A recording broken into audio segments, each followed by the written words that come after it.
Every parent wants to believe their child is safe at school, a place where they can grow, learn, and thrive. But what happens when the very people meant to protect and nurture students become the ones tearing them down? This is the story of a bright, creative boy named Elijah Thompson, and his mother, Angela, a woman whose love and determination would expose the truth and shake an entire school to its core. Elijah Thompson was not like most kids his age. At just 10 years old, he was a dreamer with a talent that made him stand out. While other kids doodled stick figures during recess, Elijah crafted entire comic book worlds filled with superheroes. His characters weren't just powerful, they were brave, kind, and always fought for the underdog.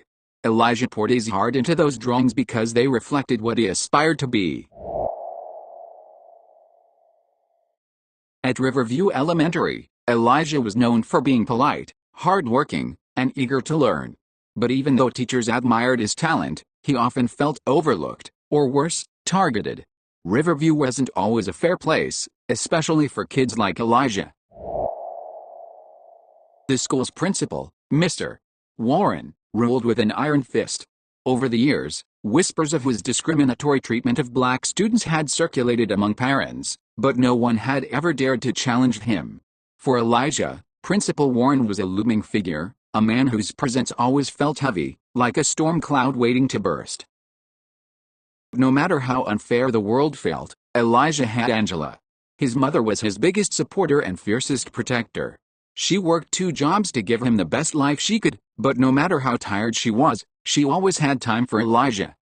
"You're special, Elijah," she told him every morning as she kissed his forehead. "Your name, your talent, your kindness, it all matters. Don't ever let anyone make you feel small." Those words stayed with Elijah. And on one cold Tuesday morning, they were the only thing keeping him steady. Morning began like any other. Elijah kissed his mom goodbye and walked to school, his backpack bouncing on his shoulders. The crisp autumn air filled his lungs, and for a moment, he felt excited. He had been working on a new superhero design over the weekend and couldn't wait to show it to his best friend during lunch. By the time he reached class, the day was already in full swing. Elijah quietly took his seat and pulled out his notebook. But during the third period, something happened that shifted the entire mood. Mrs. Carter, his teacher, handed out a pop quiz. Elijah glanced at the paper, and there it was again, his name, misspelled at the top of the page. It wasn't the first time. Elijah's name had been misspelled on multiple assignments, and every time, it felt like a small but sharp reminder that he wasn't being seen. It wasn't just a mistake, it was a dismissal of who he was. Taking a deep breath, Elijah raised his hand. "Excuse me, Mrs. Carter," he said, his voice calm and polite. "My name is spelled wrong. Could you fix it, please?" Mrs. Carter looked up, clearly irritated. "Elijah, it's just a quiz. Stop worrying about small things and focus on your work." "But it's not a small thing," Elijah replied softly. "It's my name. It matters." The room fell silent. A few students snickered nervously, while others exchanged awkward glances. Elijah wasn't trying to cause a scene, he just wanted respect. But before Mrs. Carter could respond, the classroom door opened, and in walked Principal Warren.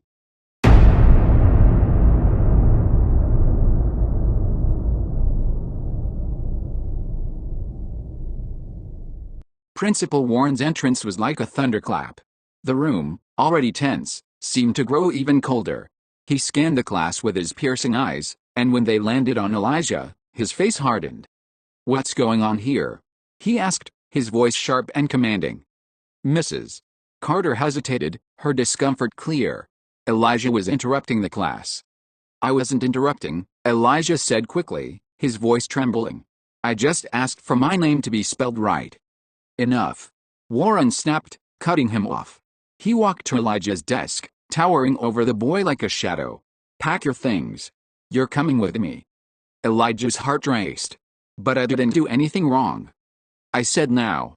Warren's voice thundered, silencing any further protest. The other students sat frozen, their faces a mixture of fear and pity. Elijah's hands shook as he packed his bag. He glanced around the room, hoping someone, anyone, might speak up for him. but all he saw were lowered eyes and hunched shoulders. As he followed Warren out of the classroom, he felt terror's prick at the corners of his eyes. He had never felt so humiliated, so small.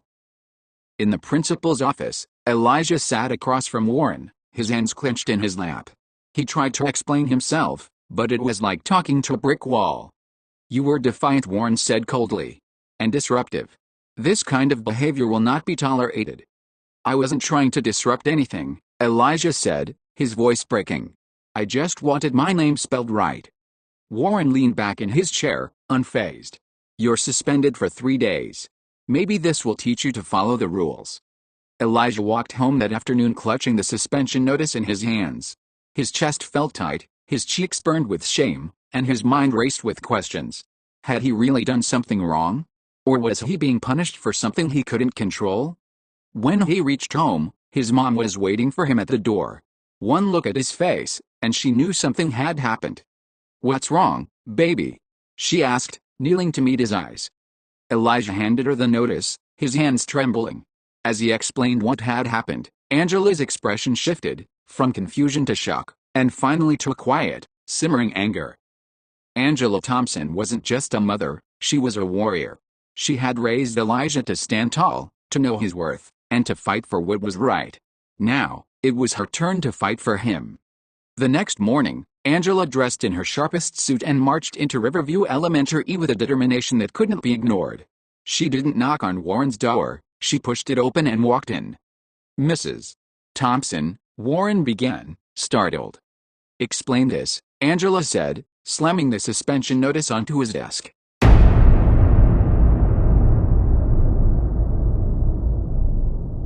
Her voice was calm, but her eyes burned with fury. "Your son was disruptive," Warren said, leaning back in his chair. "He refused to follow instructions."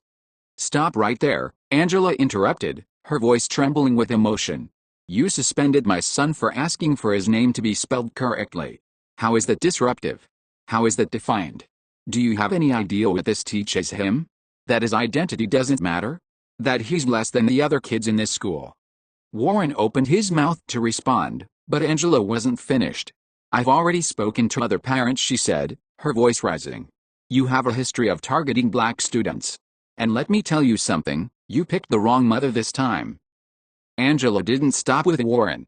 She contacted the school board, filed a formal complaint, and rallied other parents who had similar stories. The story spread quickly, making its way to local news outlets. An investigation revealed a shocking pattern. Black students at Riverview Elementary were suspended at nearly 3 times the rate of their peers. The evidence was undeniable. Within weeks, Principal Warren was removed from his position.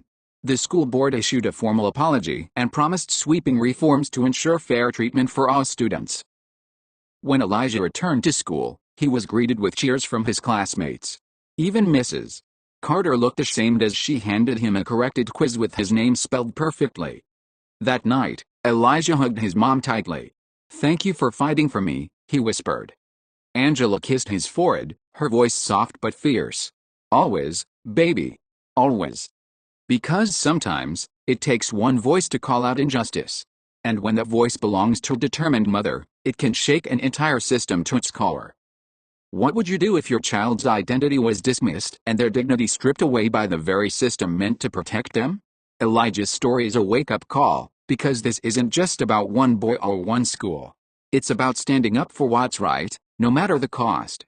So ask yourself, are you ready to be the voice that shakes the system? If this story moved you, share it, talk about it, and take a stand. Because together, we can make sure no child ever feels small again.